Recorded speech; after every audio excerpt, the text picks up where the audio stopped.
Kilalang kapamilya actress, may matinding offer mula sa GMA Network. Usap-usapan ng entertainment circle matapos kumalat ang balitang isang kilalang kapamilya actress ang kasalukuyang kinukumbinsi ng GMA Network para sa isang malaking proyekto. Ayon sa mga insider, hindi basta-bastang papel ang alok. Isa itong lead role sa primetime kasama ang option para sa long-term contract na may kasamang major endorsement. Dahil dito, maraming netizen ang nagtatanong, tatanggapin kaya ng aktres ang oportunidad o mananatili siya sa Kapamilya Network na nagpasikat sa kanya?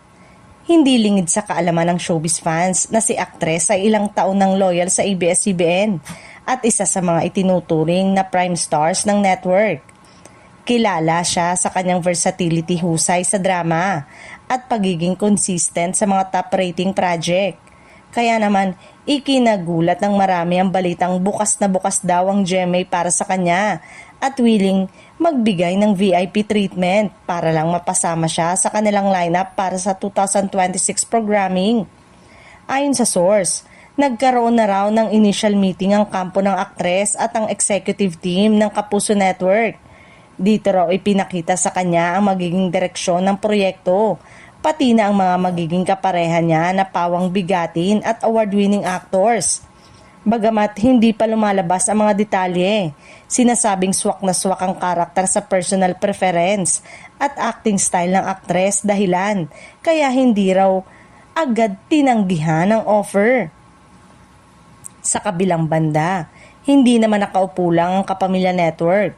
May kumakalat ding balita na nag-aalok na raw muli ang ABS-CBN ng panibagong series at isang high-profile na proyekto para masigurong mananatili ang aktres sa kanilang istasyon. Ilan sa mga fans niya ang umaasang pipiliin niyang manatili sa tahanang nag-build ng kanyang brand at karir, lalo't malaki ang suporta sa kanya ng Star Magic at ng kanyang fanbase. Sa ngayon, nananatiling tikom ang bibig ng naturang aktres. Pero sa bigat ng offer mula sa kabilang network, halatang may malaking desisyon siyang kailangang gawin bago matapos ang taon.